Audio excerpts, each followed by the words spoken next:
Welcome to the Slop Farm. Enjoy the video. In this video, I will explain how to make yogurt ice cream. First, gather your ingredients, ensuring you have full-fat yogurt for the best texture. You will also need a sweetener, such as sugar or honey, and any flavorings you desire.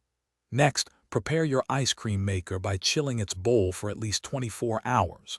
This crucial step ensures proper churning and a creamy result. Finally, combine all your ingredients in a bowl, mixing until completely smooth. Once your base is ready, make sure it is thoroughly chilled, ideally for at least 2 hours in the refrigerator. This cold temperature is vital for achieving the perfect consistency. Now, carefully pour the cold yogurt mixture into your pre-chilled ice cream maker bowl. Turn on the machine and let it churn for approximately 20 to 30 minutes. The mixture will gradually thicken, transforming into a delightful soft-serve texture, ready for the next step. After churning, your yogurt ice cream will have a soft-serve consistency.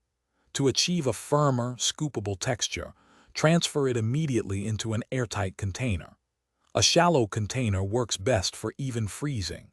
Place the container in your freezer for at least 2 to 4 hours.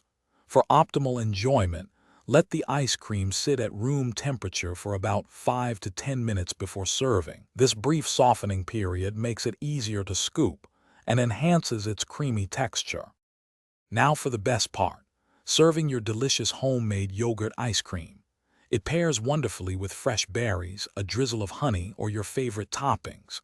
For any leftovers, store them in an airtight container in the freezer, where they will remain fresh for up to 1 week.